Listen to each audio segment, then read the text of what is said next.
Assalamualaikum. Tapi jangan jawab dulu, karena kisah ini bukan sekadar cerita. Ini tentang jalan gelap yang pernah dilewati manusia demi kekayaan, tentang sedekah yang dibasahi darah, dan tentang bus malam yang melaju tanpa tercatat. Di jadwal manapun, jika malam ini kamu sedang sendirian, jika suara di sekitarmu terasa lebih sunyi dari biasanya, dan jika dadamu tiba-tiba terasa sesak tanpa alasan, mungkin ini saat yang tepat untuk mendengarkan dengan hati-hati. Karena tidak semua rezeki datang dari langit, sebagian datang dari bawah tanah, dibayar dengan jiwa, dan dijaga oleh kuda sembrani bersayap api. Inilah kisah Haji Isyanto, seorang dermawan yang dipuja manusia, namun ditagih hutang oleh makhluk yang tak pernah lupa perjanjian. Dengarkan sampai akhir, karena setelah cerita ini dimulai, tidak semua orang akan pulang dengan perasaan yang sama. Nama Haji Isyanto dikenal hampir di setiap sudut terminal di wilayah Jawa Tengah dan Jawa Timur. Tak ada sopir, kernet, atau calo yang tak mengenal wajahnya. Janggutnya selalu rapi, sorban putih melingkar di leher, dan senyumnya seolah tak pernah pudar. Armada bus miliknya berderet panjang, menguasai jalur antar kota dari Pantura hingga jalur selatan. Setiap kali ada musala rusak, namanya tercatat sebagai donatur utama. Setiap ada santunan yatim, ia duduk paling depan, amplopnya paling tebal. Orang-orang menyebutnya bos PO Bus paling berkah. Namun berkah macam apa yang membuat bisnisnya tumbuh terlalu cepat? Dalam waktu kurang dari 5 tahun, PO Bus milik Haji Isyanto melesat jauh melampaui pesaing-pesaing lama. Saat PO lain bangkrut karena harga solar dan suku cadang, Isyanto justru menambah armada. Bus-bus barunya datang tanpa kredit bank, tanpa pinjaman koperasi. Seolah uangnya tak pernah habis. Bahkan saat pandemi menghantam, di balik terminal yang ramai, berdiri sebuah garasi lama yang jarang disentuh. Letaknya agak terpisah, dekat rel mati peninggalan zaman kolonial. Tidak semua sopir boleh masuk ke sana, hanya orang-orang tertentu. Dan itu pun selalu bergantian. Anehnya, mereka yang pernah ditugaskan di sana sering tak bertahan lama. Ada yang keluar mendadak, ada yang jatuh sakit tanpa sebab, dan ada pula yang hilang begitu saja. Namanya dihapus dari daftar karyawan seolah tak pernah ada. Setiap kali ditanya, Haji Isyanto selalu menjawab tenang, takdir orang beda-beda, kita hanya bisa sedekah. Kalimat itu diucapkannya dengan wajah penuh ketenangan, namun mata tuanya menyimpan kilat aneh. Seperti bara api yang ditahan lama. Di rumah besarnya, Isyanto menjalani hidup sederhana. Ia rajin salat berjamaah, bahkan sering diminta memberi sambutan. Di acara keagamaan, tak ada yang berani mencurigainya, apalagi ia dikenal tak pernah menolak permintaan bantuan. Tapi setiap malam tertentu, malam yang jatuh pada hitungan weton khusus Isyanto, selalu menghilang dari rumah. Tanpa pengawal, tanpa sopir pribadi, pada malam-malam itulah, beberapa bus tertentu bergerak tanpa jadwal resmi. Mesinnya dinyalakan diam-diam, tidak tercatat di papan keberangkatan. Dan jika ada kernet baru yang tanpa sengaja naik, biasanya ia tak akan terlihat lagi keesokan harinya. Di tengah semua kemewahan itu, Haji Isyanto sering berdiri sendiri di teras rumahnya, menatap jauh ke arah barat. Bibirnya bergerak pelan, bukan berdoa, melainkan seperti sedang menagih janji. Ia tahu, kekayaannya bukan hadiah, melainkan utang-utang yang suatu hari akan ditagih dengan harga mahal. Dan di suatu tempat yang tak tersentuh cahaya, seekor kuda sembrani mengepakkan sayap apinya, menunggu perintah berikutnya. Tak ada satupun orang di terminal yang benar-benar tahu dari mana asal kekayaan Haji Isyanto. Mereka hanya melihat hasilnya. Bus datang satu demi satu, rute bertambah, dan nama pemiliknya makin sering disebut orang. Namun jauh sebelum itu semua, sebelum ia dipanggil Haji dengan penuh hormat, Isyanto hanyalah sopir bus antar kota yang hidup papasan. 20 tahun lalu, hidupnya berada di titik paling rendah. Ia terlilit utang, istrinya sakit-sakitan, dan anaknya nyaris putus sekolah. Pada suatu malam saat bus tuanya mogok di jalur sepi dekat bekas stasiun tram yang sudah lama ditinggalkan, Isyanto mendengar suara ringkikan kuda yang tak wajar. Suara itu bukan berasal dari arah jalan, melainkan dari balik rerimbunan dan tanah kosong yang seolah ditelan gelap. Ia mengikuti suara itu dengan langkah gemetar. Di sanalah ia bertemu seorang lelaki tua berjubah hitam. Wajahnya sulit dilihat. Suaranya seperti bergema dari dalam tanah. Lelaki itu tidak menawarkan doa, tidak pula jimat. Ia hanya menyebut satu nama, kuda sembrani, penjaga kekayaan yang lahir dari api dan darah.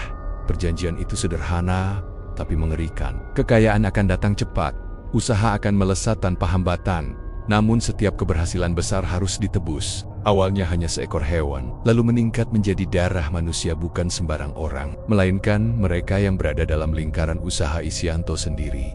Isyanto menolak saat itu. Namun hidup memaksanya kembali. Ketika istrinya meninggal tanpa biaya rumah sakit yang cukup, ia kembali ke tanah kosong itu. Kali ini, ia bersujud bukan pada Tuhan, melainkan pada makhluk yang menjanjikan jalan pintas. Sejak malam itu, segalanya berubah. Bus pertama yang ia beli datang dengan uang yang entah dari mana. Kecelakaan kecil terjadi beberapa hari kemudian. Seorang kernet jatuh dari bus saat membersihkan atap. Isyanto gemetar, namun usahanya justru berkembang. Bus kedua, ketiga, dan seterusnya mengikuti. Setiap penambahan armada selalu dibarengi musibah yang terlihat wajar di mata manusia. Kuda Sembrani menampakkan diri hanya pada malam tertentu. Wujudnya tinggi, hitam legam, bersayap besar, dengan api merah kebiruan yang menyala di sela nepat sini. Setiap kali Isyanto menyebutkan nama orang yang dipersembahkan, makhluk itu mengangguk pelan, lalu menghilang ke dalam tanah, meninggalkan bau hangus dan darah. Sebagai penutup perjanjian, Kuda Sembrani memberi satu aturan tambahan. Kekayaan harus dibersihkan dengan sedekah. Maka Isyanto rajin berdonasi, membangun musala, menyantuni yatim, bukan untuk menebus dosa, melainkan untuk menyeimbangkan energi pesugihan agar tak cepat memakan tuannya. Namun keserakahan manusia tak pernah tahu batas. Ketika PO bus miliknya mulai menguasai jalur-jalur besar, Kuda Sembrani mulai menuntut lebih. Tumbal tak lagi cukup berupa kecelakaan. Kini, makhluk itu menginginkan jiwa yang sadar, orang-orang yang tahu namun tak bisa melawan. Santri, pekerja muda, dan mereka yang dianggap bersih menjadi incaran paling berharga. Faris tak pernah berniat lama bekerja di terminal. Ia hanya butuh uang tambahan untuk membayar kitab dan keperluan pondok. Siang hari ia mengaji, malam hari ia menjadi kernet cadangan di PO bus milik Haji Isyanto. Awalnya ia menganggap pekerjaan itu biasa saja, lelah, berisik, dan penuh asap. Solo. Namun sejak malam pertama ia ikut armada tertentu, Faris mulai merasa ada yang tidak beres. Bus itu tak tercatat di papan jadwal. Sopirnya jarang bicara. Wajahnya pucat seperti orang kurang tidur berhari-hari. Begitu mesin dinyalakan, Faris mencium bau aneh, bukan solar, bukan oli, melainkan bau amis yang mengingatkannya pada ruang penyembelihan hewan kurban. Bau itu semakin kuat saat bus melaju keluar terminal, seolah datang dari dalam lantai kendaraan. Di kaca spion, Faris sempat melihat bayangan hitam besar melintas cepat, seperti sayap. Ketika ia menoleh, tak ada apa-apa. Ia membaca istighfar pelan, mencoba menenangkan diri. Sejak malam itu, kejadian-kejadian ganjil terus berulang. Setiap Faris naik bus milik Haji Isyanto yang tertentu, waktu terasa berjalan aneh. Perjalanan terasa lebih singkat, namun tubuhnya terasa seperti habis menempuh perjalanan jauh. Kadang ia mendengar suara ringkikan kuda di tengah deru mesin. Padahal jalanan kosong. Faris mulai memperhatikan pola. Bus-bus yang ia tumpangi selalu kembali dalam keadaan bersih, tanpa kerusakan, tanpa laporan apapun. Namun, orang-orang yang bekerja di bus itu sering berganti. Ada yang tiba-tiba resign, ada yang tak pernah kembali setelah satu perjalanan malam. Nama mereka perlahan hilang dari daftar karyawan, seperti dihapus oleh tangan tak terlihat. Sebagai santri, Faris diajarkan untuk peka terhadap tanda-tanda batin, dan batinnya menjerit setiap kali ia mendekati garasi lama yang terpisah dari terminal utama. Udara di sana terasa berat. Setiap melintas, bulu kuduknya berdiri, dan dadanya sesak seolah ada sesuatu yang mengawasinya dari balik dinding. Suatu malam, Faris memberanikan diri salat di musala kecil dekat garasi itu. Saat ia sujud, dadanya bergetar hebat. Dalam sujudnya, ia mendengar bisikan lirih, menyebut-nyebut nama manusia satu persatu, seperti daftar. Ketika ia bangkit, keringat dingin membasahi punggungnya. Keesokan harinya, Faris mendengar kabar seorang kernet senior tak pulang sejak semalam. Orang-orang menganggapnya kabur membawa uang setoran. Tapi Faris tahu, wajah kernet itu muncul dalam mimpinya semalam pucat. Matanya kosong, berdiri di tengah api sambil menunjuk ke arah garasi. Faris mulai bertanu tania kepada sopir lama. Sebagian menghindar, sebagian hanya berkata singkat, "Kalau mau selamat, jangan terlalu banyak tahu." Jawaban itu justru menguatkan kecurigaannya. Di pondok pesantren, Faris menceritakan kegelisahannya kepada Kiai Mahrus, pengasuh yang dikenal memiliki kepekaan batin tinggi. Kiai itu mendengarkan tanpa menyela. Setelah Faris selesai, Kiai Mahrus hanya berkata pelan, "Kalau rezeki datang terlalu cepat, biasanya ada yang sedang dimakan." Kalimat itu menghantam Faris lebih keras daripada cerita-cerita gaib yang pernah ia dengar. Sejak saat itu, Faris memutuskan untuk tidak mundur. Ia sadar, Sesuatu yang besar dan gelap sedang bersembunyi di balik sedekah dan senyum Haji Isyanto. Dan sebagai santri, ia tak bisa berpaling ketika bau darah sudah terlalu jelas tercium. Meski risikonya adalah nyawanya sendiri di Tempot Lane, Haji Isyanto mulai merasa gelisah. Ia melihat Faris lebih sering menatap garasi lama, lebih sering berdoa sebelum naik bus. Kuda sembrani kembali muncul dalam mimpinya, kali ini dengan api yang lebih besar. Makhluk itu berbisik, "Yang satu ini mencium bauku. Hati-hati atau serahkan dia." Dan untuk pertama kalinya sejak perjanjian itu dibuat, Haji Isyanto merasakan sesuatu yang jarang ia rasakan. Takut. Isyanto mulai gelisah. Setiap malam tertentu, ia mendengar ringkikan kuda bahkan di dalam rumahnya. Sayap api membayang di mimpinya. Ia sadar, perjanjian ini bukan lagi tentang kekayaan, melainkan tentang siapa yang akan bertahan hidup paling lama. Dan tanpa ia sadari, seseorang mulai memperhatikan. Seorang santri muda yang bekerja sebagai kernet, yang matanya terlalu jernih untuk dunia yang kotor. Seseorang yang kelak akan mengganggu keseimbangan pesugihan yang selama ini tak tersentuh. Nama santri itu adalah Faris. Sejak peringatan Kiai Mahrus terucap, Faris tak lagi memandang terminal dengan mata yang sama. Setiap senyum yang ia terima terasa dibuat-buat. Setiap deru mesin bus terdengar seperti napas makhluk hidup yang lapar. Namun yang paling mengusik, batinnya justru bukan garasi tua atau bus malam tanpa jadwal, melainkan sedekah. Haji Isyanto, nama Isyanto hampir selalu muncul di setiap kegiatan sosial. Spanduk santunan, pembangunan masjid, pembagian sembako, semua memajang namanya dengan huruf besar. Orang-orang memujinya sebagai pengusaha saleh. Tapi Faris mulai menyadari sesuatu yang janggal. Setiap kali Isyanto mengeluarkan donasi besar, selalu ada kabar buruk yang menyusul. Bukan langsung, tapi selang 1 atau 2 hari. Seorang sopir kecelakaan tunggal, seorang kernet hilang, seorang penjaga malam jatuh sakit lalu meninggal mendadak. Polanya rapi, terlalu rapi untuk disebut kebetulan. Faris mulai mencatatnya diam-diam, tanggal sedekah, jumlahnya, lalu peristiwa setelahnya. Semakin ia mencatat, semakin jelas garis merah yang menghubungkan semuanya. Sedekah itu bukan penebus dosa melainkan penutup bau darah, seperti kemenyan untuk menyamarkan bangkai. Suatu sore, Faris memberanikan diri mendatangi rumah besar Haji Isyanto bersama rombongan santri yang diundang untuk menerima bantuan kitab. Rumah itu tenang, terlalu tenang. Udara di dalamnya dingin, meski cuaca terik. Saat Faris melangkah masuk, dadanya kembali terasa sesak, seolah ada sesuatu yang tak kasat mata menimbang niatnya. Haji Isyanto menyambut mereka dengan ramah. Senyumnya lebar, tangannya hangat saat menjabat. Namun ketika mata mereka bertemu, Faris merasakan getaran halus seperti dua dunia yang saling mengenali, namun berpura-pura asing. "Santri itu cahaya," kata Isyanto sambil menyerahkan amplop tebal. Doanya kuat. Faris hampir menarik tangannya, namun ia menahan diri. "Ayah sadar." Inilah cara Isyanto menjaga perjanjian mengikat doa orang-orang saleh agar pesugihannya tetap seimbang. Malamnya, Faris kembali ke pesantren dan menghadap Kiai Mahrus dengan catatan yang ia kumpulkan. Kiai itu membaca pelan, wajahnya makin muram di setiap baris. Setelah selesai, ia menghela napas panjang.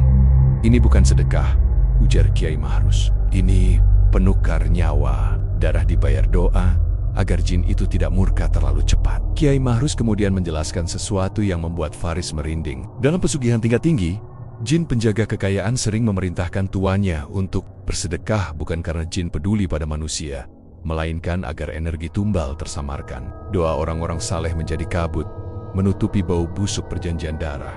Masalahnya, lanjut Kiai Mahrus, kalau ada santri yang doanya terlalu jernih, jin itu bisa merasa terganggu. Faris terdiam. Ia teringat bisikan yang ia dengar saat salat di dekat garasi. Daftar nama itu. Perlahan, ia menyadari sesuatu yang lebih mengerikan. Santri bukan hanya pengganggu, tapi juga target bernilai tinggi. Sementara itu, di rumahnya, Haji Isyanto gelisah. Donasi yang ia keluarkan terasa tak lagi menenangkan. Setiap kali ia menutup mata, ia melihat api menyala di sudut ruangan. Kuda sembrani kini datang tanpa dipanggil, berdiri di ambang mimpi. Matanya menyala marah.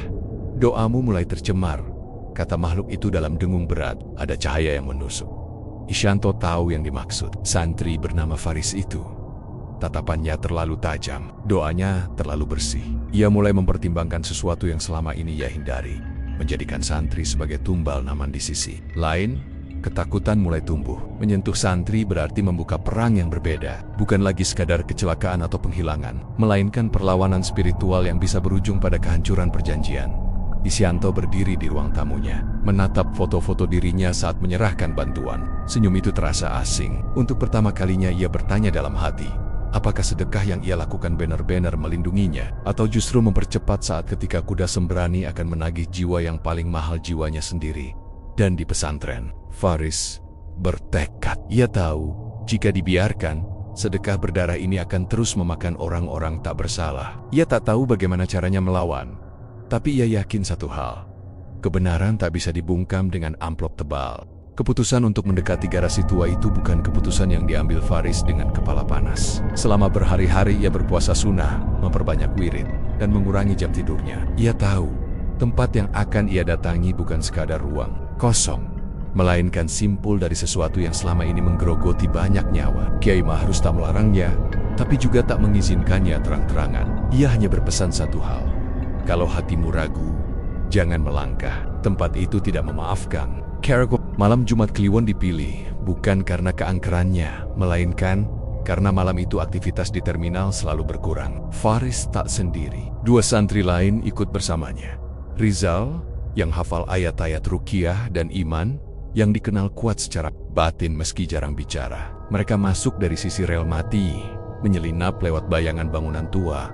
Garasi itu tampak biasa dari luar. Dindingnya kusam, pintunya berkarat. Namun begitu Faris melangkah melewati ambang pintu, dadanya terasa ditekan kuat. Udara di dalam terasa lembab dan berat, seolah bercampur napas makhluk hidup. Bau amis yang pernah ia cium di dalam bus kini jauh lebih pekat, membuat kepala pening di sudut ruangan. Mereka melihat bekas lingkaran hitam di lantai, seperti tanah yang pernah terbakar. Di sekelilingnya, ada bercak-bercak yang tak sepenuhnya hilang meski sudah dicuci berkali-kali. Rizal berbisik pelan, membaca ayat kursi, namun suaranya bergetar. Tiba-tiba, salah satu bus yang terparkir di dalam garasi mengeluarkan bunyi. Bukan bunyi mesin dinyalakan, melainkan bunyi seperti tarikan napas panjang. Lampunya berkedip pelan. Iman mundur selangkah, wajahnya pucat. Dari dalam keheningan terdengar suara ringkikan. Suara itu tidak datang dari satu arah, melainkan dari seluruh ruangan, seolah dinding dan lantai ikut bersuara. Faris merasakan panas menjalar dari telapak kakinya ke dada. Ia tahu, mereka telah diperhatikan. Bayangan besar muncul di bekas lingkaran hitam. Perlahan, wujud kuda sembrani menampakkan diri. Tidak sepenuhnya, seolah hanya separuh tubuhnya yang diizinkan hadir di dunia manusia. Sayapnya bergetar, api kecil berjatuhan ke lantai tanpa membakar apapun. Rizal hampir jatuh terduduk. Faris memejamkan mata sejenak, menenangkan napas, lalu membaca doa dengan suara mantap. Cahaya tipis terasa muncul dari kalimat-kalimat itu, membuat bayangan kuda mundur setapak. Namun sebelum mereka sempat bergerak lebih jauh, langkah kaki terdengar dari luar. Pintu garasi terbuka perlahan. Haji Isyanto berdiri di sana. Wajahnya tak lagi menampilkan senyum dermawan. Matanya cekung, dan sorban putihnya tampak kusut. Ia memandang Faris lama, seolah menimbang sesuatu yang berat. Kalian seharusnya tidak ada di sini, katanya pelan, namun suaranya menggema aneh. Faris, maju. Tempat ini bukan milik siapapun selain kegelapan, dan kegelapan tidak berhak mengambil nyawa. Isyanto tertawa pendek, tapi tawanya terdengar kosong. Kau tahu berapa banyak orang yang hidup dari usaha ini? Berapa banyak keluarga yang makan dari bus-bus itu? Dan berapa yang mati? Balas Faris. Berapa yang hilang? Kuda sembrani menggeram pelan. Api di sayapnya membesar. Isyanto menoleh ke arah makhluk itu. Wajahnya tegang. Untuk sesaat, Faris melihat sesuatu yang jarang ia lihat pada pria itu. Keraguan. Namun keraguan itu segera kalah oleh ketakutan. Isyanto mengangkat tangannya, seolah memberi isyarat. Suara ringkikan menggema lebih keras. Bus di dalam garasi menyala sendiri. Mesinnya meraung, padahal tak ada kunci di dalamnya. Kalian pergi sekarang, kata Isyanto, atau aku tak bisa menahan apa yang terjadi. Rizal menarik lengan Faris, memohon agar mereka mundur. Iman sudah gemetar. Hebat. Faris tahu, ini bukan saatnya memaksakan diri. Mereka belum siap untuk pertempuran terbuka. Dengan langkah mundur perlahan, mereka keluar dari garasi. Begitu kaki mereka menginjak tanah luar, pintu besi menutup sendiri. Dengan dentang keras, ringkikan itu terputus. Namun getarannya masih terasa di dada Faris. Di dalam garasi, Isyanto terduduk lemas. Kuda sembrani menundukkan kepala. Matanya menyala tajam. Cahaya itu semakin dekat. Dengung makhluk itu. Jika kau tak menyerahkannya, aku akan mengambil apa yang paling kau jaga. Isyanto menelan ludah. Ia sadar, sejak malam ini, Permainan Baraba. Garasi terlarang telah dimasuki orang yang tepat dan perang yang selama ini ia hindari, kini tak lagi bisa dicegah. Sementara itu, Faris berjalan kembali ke pesantren dengan langkah berat. Ia tahu satu hal pasti. Tumbal berikutnya tak lagi acak, dan kemungkinan besar, sasaran itu adalah orang-orang sepertinya.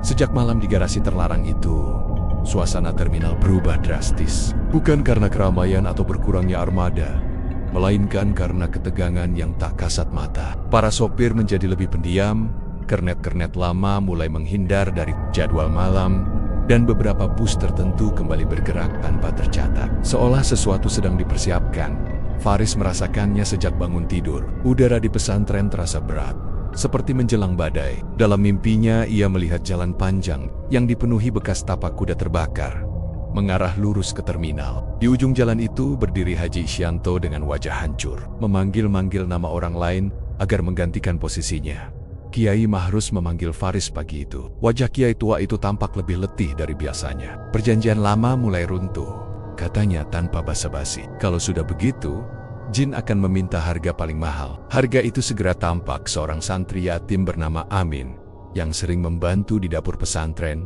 menghilang sepulang dari terminal. Ia terakhir terlihat menerima tawaran kerja sementara dari salah satu mandor PO bus. Orang-orang mengira ia hanya kabur mencari penghidupan. Namun Faris tahu, Amin masuk ke dalam lingkaran yang sama. Ia merasa bersalah. Diam-diam ia merasa Amin menjadi sasaran karena pergerakan mereka mulai mengganggu keseimbangan pesugihan. Kuda Sembrani butuh tumbal bersih untuk menutup celah yang terbuka.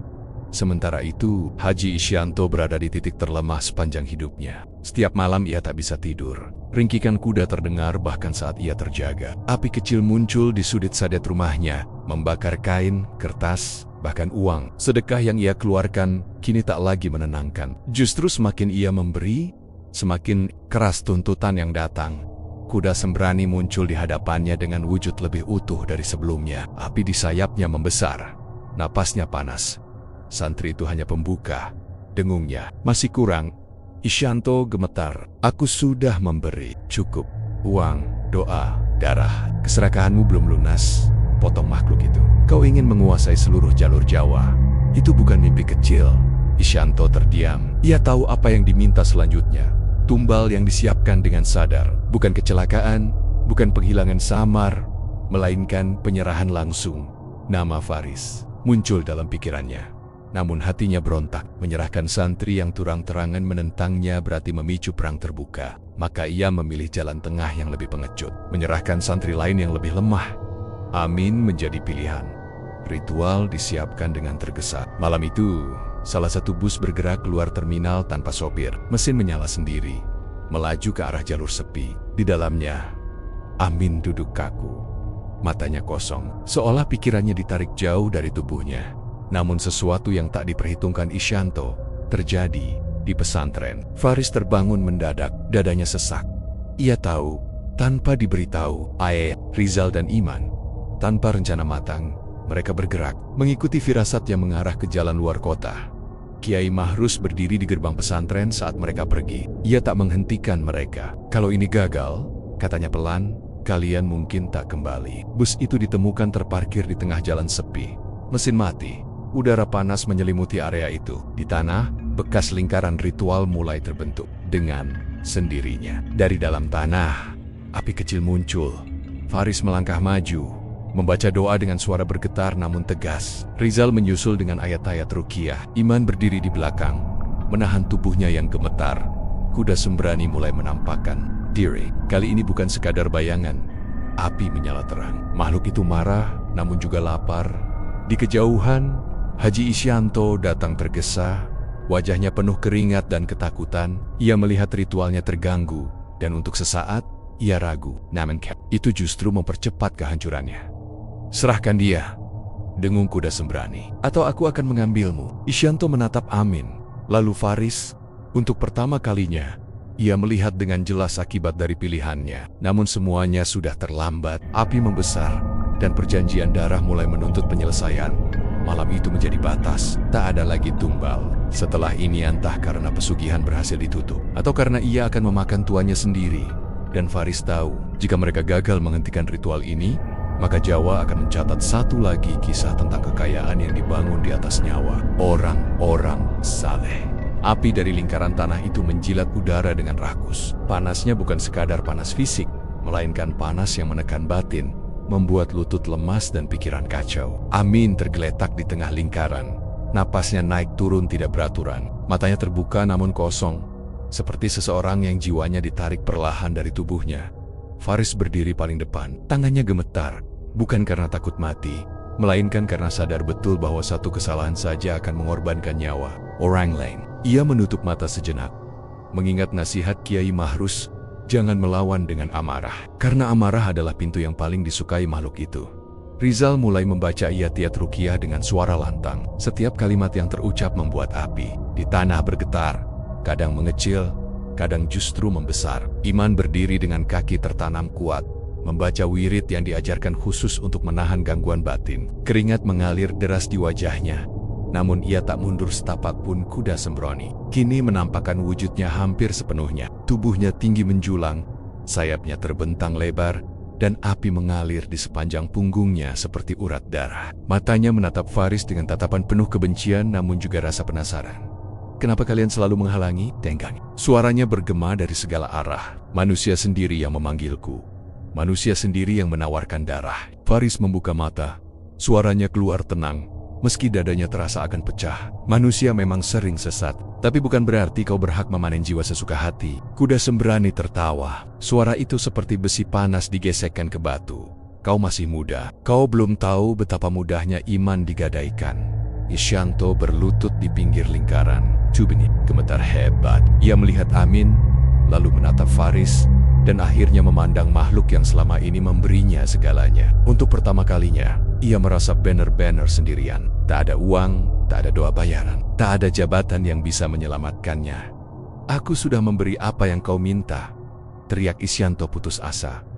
Aku membangun masjid, aku memberi makan ribuan orang. Kau memberi untuk menutupi ketakutanmu, jawab makhluk itu dingin, bukan untuk bertobat.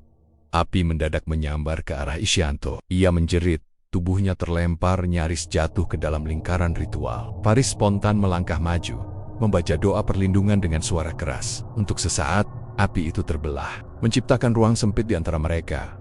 Kesempatan itu digunakan Faris.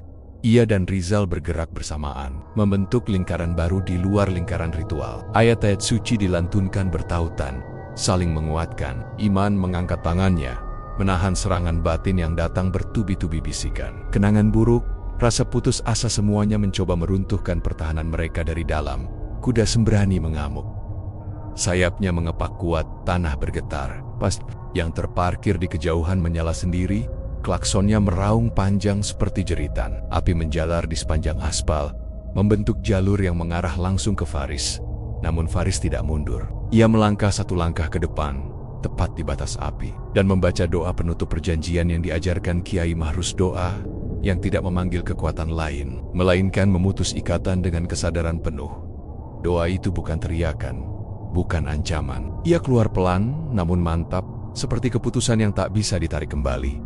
Kuda Sembrani tersentak. Api di tubuhnya bergetar liar. Makhluk itu menjerit bukan karena sakit, melainkan karena kehilangan kendali. Ikatan yang selama ini mengikatnya pada dunia manusia mulai retak. Isyanto merangkak mendekat, menangis. Hentikan, aku mohon. Namun doa Faris tak berhenti. Ia tahu, jika ia ragu sekarang, semua pengorbanan akan sia-sia. Dengan suara terakhir yang mengguncang malam, Kuda Sembrani mengepakkan sayapnya, menciptakan ledakan panas yang membuat semua orang terlempar. Lingkaran ritual pecah. Api padam perlahan, meninggalkan tanah hangus dan bau sangit. Amin terbatuk keras lalu menenggus. Jiwanya kembali. Di tengah kekacauan itu, Faris tergeletak, tubuhnya lemas. Ia masih hidup, namun dadanya terasa kosong, seperti baru saja melewati pintu yang tak semua orang bisa kembali darinya. Isyanto terduduk terpaku. Ia masih bernapas. Namun Faris tahu, perlawanan ini belum berakhir. Makhluk itu belum sepenuhnya pergi. Perjanjian darah telah retak, tapi harga terakhir belum dibayar, dan harga itu tidak akan lama lagi menunggu. Pagi datang dengan cahaya pucat, seolah enggan menyentuh sisa-sisa malam yang belum benar-benar selesai. Di jalan sepi itu, bekas lingkaran ritual telah menghitam, Tanahnya retak seperti kulit terbakar. Amin telah dibawa kembali ke pesantren. Tubuhnya lemah, namun jiwanya utuh. Faris duduk bersandar di pinggir jalan, napasnya masih berat. Seolah sebagian dari dirinya tertinggal di antara doa-doa yang semalam ia ucapkan. Namun sesuatu belum tuntas. Haji Isyanto berdiri tak jauh dari mereka. Sorban putihnya kini kotor, wajahnya pucat, matanya merah dan kosong. Ia masih hidup, tapi hidupnya terasa seperti sisa. Tatapannya sesekali mengarah ke tanah, seolah menunggu sesuatu muncul dari sana. Dan benar saja, tanah di bekas lingkaran itu bergetar pelan. Bau hangus bercampur amis kembali menguar. Api kecil menyala lalu membeser, membentuk bayangan yang sudah terlalu dikenal Isyanto. Kuda Sembrani muncul dengan wujud yang rusak, sayapnya retak, apinya tidak lagi stabil, namun matanya menyala, penuh amarah. Perjanjian belum selesai, dengungnya berat. Ikatanmu rusak, tapi hutangmu belum lunas. Faris bangkit tertatih. Ia ingin melangkah maju, namun Kiai Mahrus yang tiba bersama beberapa santri lain mengangkat tangan, menghentikannya. Ini bukan lagi urusanmu saja, kata Kiai itu pelan. Ini urusan orang yang memulai. Kiai Mahrus berdiri menghadap makhluk itu. Ia tidak mengangkat suara, tidak pula mengancam. Perjanjian darah tidak sah jika dibuat dalam kesesatan dan keserakahan, ucapnya tenang. Dan setiap perjanjian yang merusak kehidupan harus diputus dengan pertobatan sejati. Kuda Sembrani tertawa, suaranya pecah dan kasar. Pertobatan, katanya mengejek. Ia memanggilku puluhan tahun. Darah mengalir karena keinginannya.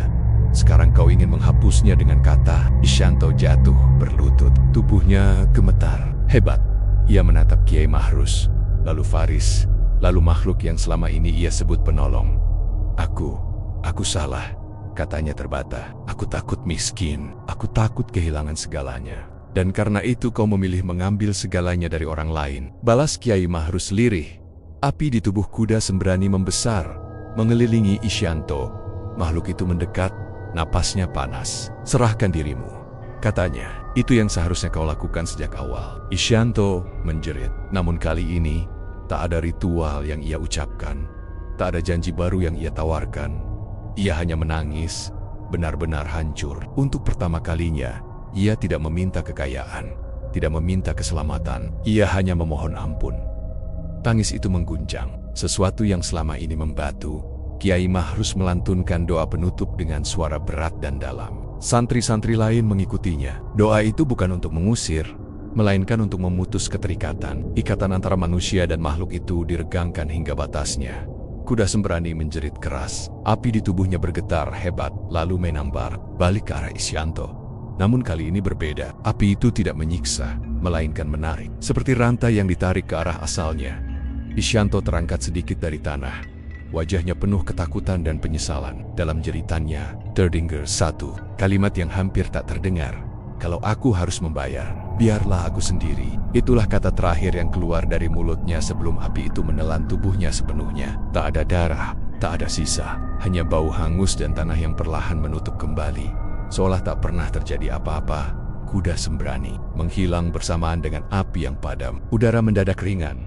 Sunyi terasa berbeda, bukan sunyi yang menekan, melainkan sunyi setelah badai. Namun dampaknya baru terasa kemudian. Di terminal, satu persatu bus milik PO Isyanto mogok. Mesin rusak tanpa sebab jelas, beberapa terbakar sendiri di garasi. Jalur-jalur yang dulu dikuasai, perlahan diambil alih Polain. Dalam hitungan hari, kerajaan bisnis itu runtuh. Perjanjian darah hancur, namun bekasnya tertinggal di banyak tempat, di tanah, diingatan, dan di jalan-jalan yang pernah dilalui bus-bus tanpa jadwal itu. Faris berdiri di halaman pesantren sore itu, menatap langit. Ia selamat, tapi ia tahu, tidak semua pertempuran berakhir dengan kemenangan utuh. Ada harga yang harus dibayar, dan ada jejak yang tak akan pernah benar-benar hilang. Dan malam itu, jauh di luar kota, seseorang bersumpah mendengar ringkikan kuda. Di jalan kosong ringkikan yang lebih lirih, lebih jauh, namun belum sepenuhnya lenyap. Waktu bergerak lambat setelah semua yang terjadi. Tidak ada pengumuman besar, tidak ada berita yang mengabarkan lenyapnya Haji Isyanto. Bagi dunia luar, ia hanya seorang pengusaha bus yang tiba-tiba menghilang bersama bangkrutnya usaha. Bagi mereka yang pernah bekerja di bawah namanya, kejadian itu seperti mimpi buruk yang perlahan memudar, meninggalkan rasa kosong dan kelelahan batin. Terminal kembali ramai, tapi dengan wajah berbeda. PO Bus Isyanto tinggal papan nama yang kusam, dan garasi terkunci rapat. Bangunan tua dekat rel mati itu akhirnya ditutup dan dibiarkan terbengkalai. Tak ada yang berani menyentuhnya. Bukan karena takut, melainkan karena semua merasa lebih baik jika beberapa pintu tidak pernah dibuka lagi. Faris kembali sepenuhnya ke kehidupan pesantren. Tubuhnya pulih, namun jiwanya berubah. Ia tak lagi melihat dunia hitam putih seperti sebelumnya. Ia tahu, kejahatan tidak selalu datang dengan wajah bengis. Kadang ia datang dengan senyum, sedekah, dan kata-kata manis tentang keberkahan. Kiai Mahrus sering mengajaknya duduk diam selepas subuh. Tak banyak nasihat yang diucapkan, hanya keheningan yang penuh makna. Yang paling berbahaya, kata sang kiai suatu pagi, bukan jin, tapi manusia yang takut miskin. Amin kembali membantu di dapur pesantren. Ia tak ingat jelas apa yang terjadi malam itu, hanya menyisakan mimpi buruk tentang api dan suara kuda. Namun ia lebih rajin beribadah, lebih sering tersenyum, seolah ada kesempatan kedua yang tak ingin ia sia-siakan. Bulan-bulan berlalu. Kehidupan tampak normal kembali, namun legenda tak pernah benar-benar mati. Beberapa sopir lintas malam bercerita pelan-pelan. Hanya jika dipercaya, mereka mengaku pernah melihat bus hitam tanpa nomor, melaju pelan di jalan Pantura saat dini hari, tidak tercatat di jadwal manapun, tidak berhenti di terminal. Di belakangnya, samar-samar terdengar ringkikan kuda yang jauh, seperti datang dari angin. Tak ada yang berani mengejar. Faris mendengar cerita itu tanpa rasa ingin tahu berlebihan. Ia tahu, dunia tak pernah benar-benar bersih dari sisa-sisa kegelapan. Namun ia juga tahu satu hal yang lebih penting. Selama manusia tidak memanggil, kegelapan tak punya alasan untuk datang. Suatu sore, Faris pulang dari mengaji di desa seberang. Ia berjalan di jalan tanah yang sepi, langit mulai gelap, angin berembus pelan. Untuk sesaat, ia merasa seperti diawasi. Ia berhenti, menarik napas, lalu melanjutkan langkah sambil melafalkan doa pelindung. Tak ada api, tak ada ringkikan, hanya suara langkah kakinya sendiri, menyatu dengan tanah yang dingin. Di kejauhan, azan maghrib berkumandang. Faris tersenyum tipis. Jalan pulang itu panjang, penuh cerita, penuh godaan. Tapi selama ia melangkah dengan niat lurus, jalan itu tetaplah jalan manusia, bukan jalan setan, bukan jalan pesugihan. Dan di suatu tempat yang tak lagi terikat dunia, seekor makhluk bersayap api akhirnya kehilangan nama, kehilangan perjanjian, kehilangan pemanggil. Legenda pesugihan kuda Sembrani pun berakhir bukan karena dimusnahkan, melainkan karena tak ada lagi yang berani membayarnya dengan darah.